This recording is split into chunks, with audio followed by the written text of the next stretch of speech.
नमस्ते बच्चों। आज हम अपनी कक्षा में हिंदी आरोह पाठ्य पुस्तक के काव्य खंड के पाठ 3 कविता कैमरे में बंद अपाइज को पढ़ेंगे। कैमरे में बंद अपाइज कविता के कवि रघुवीर सहाय जी हैं। तो कविता को पढ़ने से पहले हम रघुवीर सहाय जी के संक्षिप्त जीवन परिचय पर प्रकाश डालेंगे।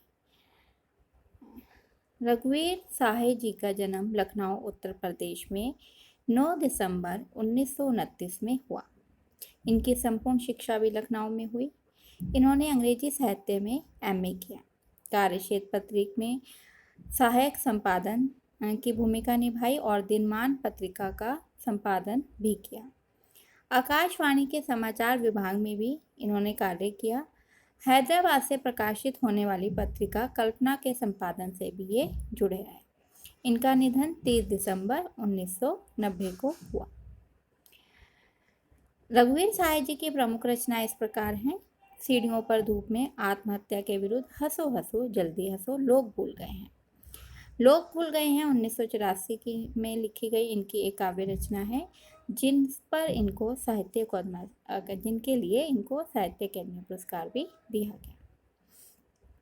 इनकी साहित्यिक विशेषताएं इस प्रकार हैं। रघुवीर सहाय जी नई कविता के कवि माने जाते हैं। कविता के अतिरिक्त रचनात्मक और विवेचनात्मक गद्य लेखन कार्य भी किया। काव्य संसार में आत्मपरक अनुभवों की जगह जन जीवन के अनुभवों की रचनात्मक अभिव्यक्ति इनके काव्यों में अधिक मिलती है। व्यापक सामाजिक संदर्भों के निरीक्षण, अनुभव और बोध अर्थात समझ की कविताओं में इन्होंने अभिव्यक्ति की है। मानवीय पीड़ाओं की अभिव्यक्ति अधिक प्रकट की है।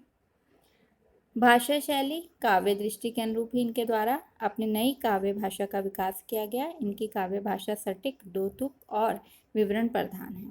इन्होंने अपने काव्य में कविताओं में अनावश्यक शब्दों के प्रयोग से बचे हैं, यानी कि इन्होंने अपनी कविताओं में अनावश्यक शब्दों का प्रयोग नहीं किया। व्याक्रांत अनुभव की आवेग रहित अभिव्यक्ति तथा कविता की और सबसे महत्वपूर्ण बात यह है कि कविता की संरचना में कथा या वृत्तांत का अधिक उपयोग किया है। मतलब कहीं पर कविता करते करते ये कथा और वृत्तांत का उपयोग कर देते हैं। तो बच्चों, ये था रघुवीर सहाय जी का संक्षिप्त जीवन परिचय। अब हम इनके द्वारा रचित कविता कैमरे में बंद अपाहिज को पढ़ेंगे। कैमरे में बंद अपाहिज।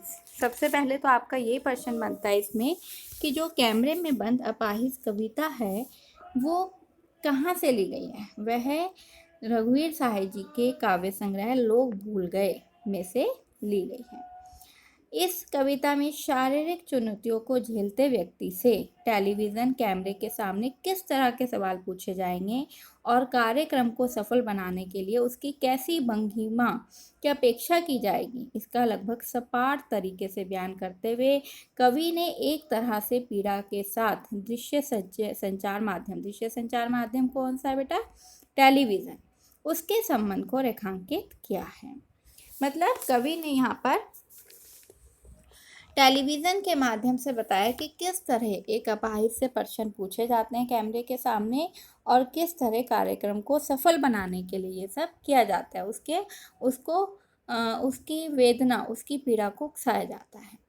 तो बच्चों, आजकल आप देखते ही हैं कि किस तरह से पत्रकार जो है वो अपनी संवेदनहीनता को दिखाते हुए कुछ भी पूछ लेते हैं। उन्हें कोई मतलब नहीं है, कोई मरने वाला है, कोई घायल व्यक्ति है, वे कहीं पर भी पहुंच जाते हैं दुर्घटना स्थल पर और वहां जाकर प्रश्न पूछ लेते हैं। तो इस तरह की जो संवेदनहीनता है वो आजकल हम देखते हैं ना। लेकिन हम उस समय की बात कर रहे हैं बच्चों जब केवल चैनल के नाम पर दूरदर्शन ही हुआ करता था और उस पर ये सब चीज़ें दिखाई देती थी। किसी की पीड़ा को बहुत बड़े दर्शक वर्ग तक पहुंचाने वाले व्यक्ति को उस पीड़ा के प्रति स्वयं संवेदनशील होने और दूसरों के संवेदनशील बनाने का दावेदार होना चाहिए। अर्थात उसे जिम्मेदारी लेनी चाहिए ना कि यदि मेरे ऊपर इस तरह के भावों को मेरे साथ ऐसे प्रश्न किए जाएं तो मुझ पर क्या बीतेगी, वो इस बात के बारे में नहीं सोचते। लेकिन विडंबना ये है कि आप जब पीड़ा को पर्दे पर उभारने का प्रयास कर रहे हैं तब कारोबारी दबाव के तहत, मतलब आपका जो व्यवसाय है उसके कारण ही तो ये सब कर रहे हैं। आपका जो रवैया, आपका जो व्यवहार है, किसका? मीडिया का, और कार्यक्रम के संचालकों का वे संवेदनहीन हो जाता है। रघुवीर सहाय जी की कविता टेलीविजन स्टूडियो के भीतर की दुनिया को उभारती जरूर है, लेकिन ये आवश्यक नहीं है कि इसे सिर्फ टेलीविजन माध्यम से जोड़कर ही देखा जाए। अपनी व्यंजना में ये कविता हर ऐसे व्यक्ति की ओर इशारा करती है जो दूसरे के दुख, दर्द, यातना, वेदना, पीड़ा को बेचना चाहता है। मतलब बिकी तो रही है। एक अपाइस को आप कैमरे में लाकर खड़ा करते हैं और उससे तरह तरह के प्रश्न पूछते हैं जो उसके दिल को ठेस पहुंचाते हैं, तो इस तरह से आप उसके दुख दर्द को बेच रहे हैं। इस कविता को शारीरिक चुनौती झेलते लोगों के प्रति संवेदनशील नजरिया अपनाने के लिए प्रेरित करते पाठ के रूप में भी देखा जा सकता है। इसके लिए कवि ने संवेदनहीनता को रेखांकित यानी कि अंडरलाइन करने का तरीका अपनाया है। ये दिखलाता है कि किस तरह लोगों यानी कि दर्शकों में करुणा जगाने के मकसद से कार्यक्रम जो है अत्यधिक क्रूर बन जाता है, निर्दयी बन जाता है। तो चलिए अब कविता शुरू करते हैं। रघुवीर सहाय जी की ये कविता जो है बच्चों, वह एक व्यंग कविता है और इसमें आज के सशक्त मीडिया, टेलीविज़न और उसके कार्यक्रमों के संवेदनहीनता को रेखांकित करते हुए कवि हर एक ऐसे व्यक्ति की ओर इशारा कर रहे हैं जो दूसरों के दुख, दर्द और वेदना को बेचना चाहता है। ठीक है, तो चलिए पढ़ते हैं।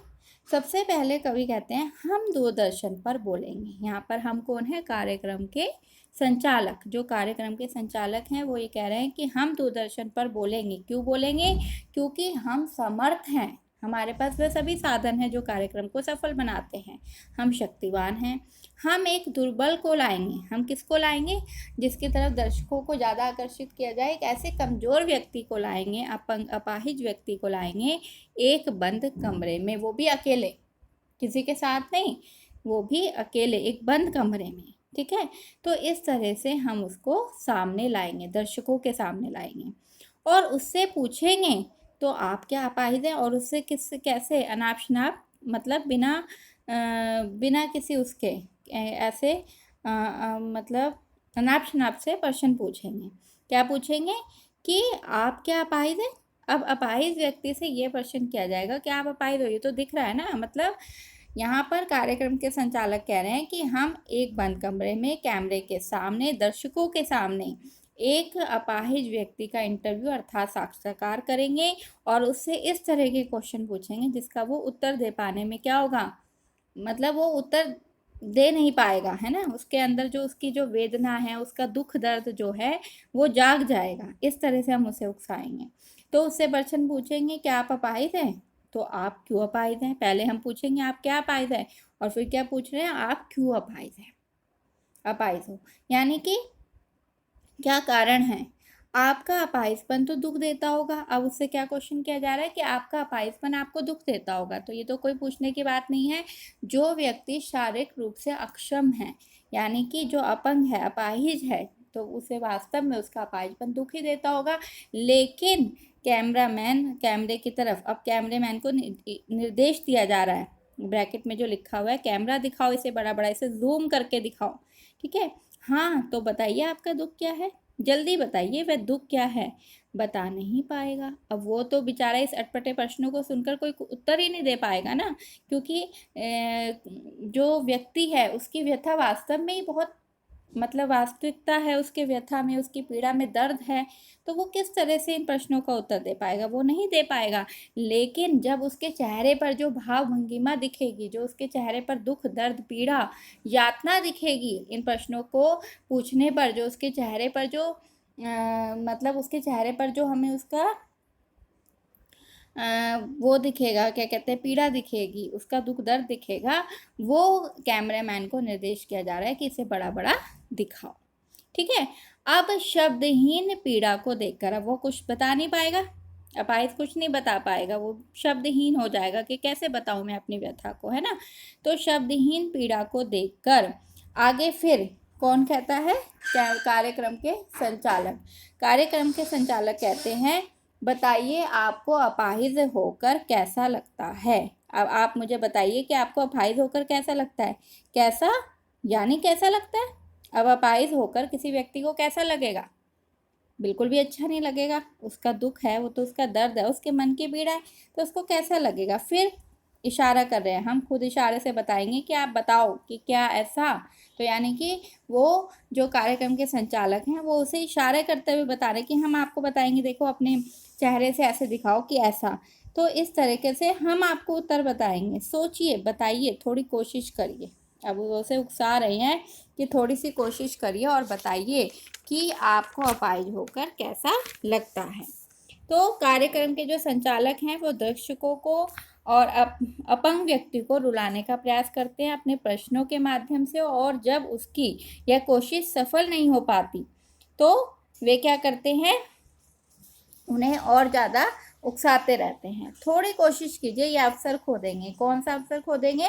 कार्यक्रम में आने का, जो आप पर्दे पर, जो आप कैमरे में सामने लोगों के सामने आ रहे हैं, ये अवसर आप खो देंगे। उसे अवसर की क्या चिंता है? उसके सामने जो इतना बड़ा दुख उसे दिखाई दे रहा है, वो उसको और भी क्या कर रहा है, उसका दुख, अपाहिज के दुख को क्या कर रहे हैं, अपने कार्यक्रम को सफल बनाने में सहायता दे रहे हैं।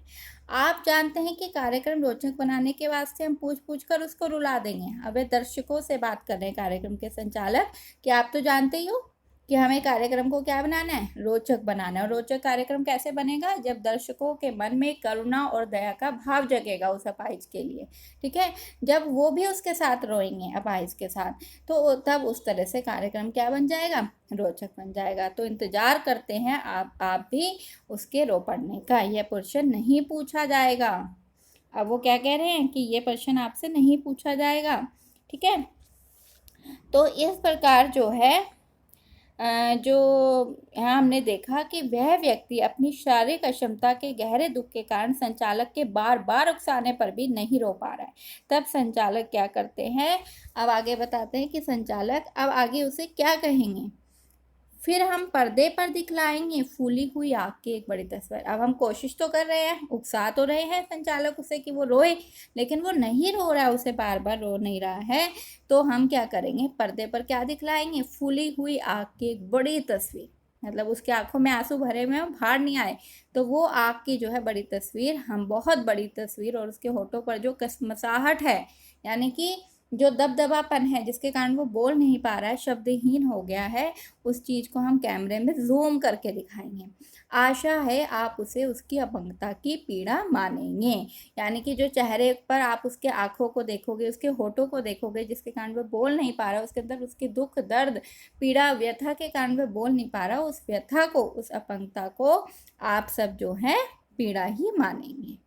एक और कोशिश, दर्शक धीरज रखिए। आप कार्यक्रम के संचालन कहते हैं एक और कोशिश करते हैं हम, दर्शक आप धीरज रखिए, वेट कीजिए, देखिए हम दोनों एक संग रुलाएंगे। हम दोनों कौन को रुलाएंगे?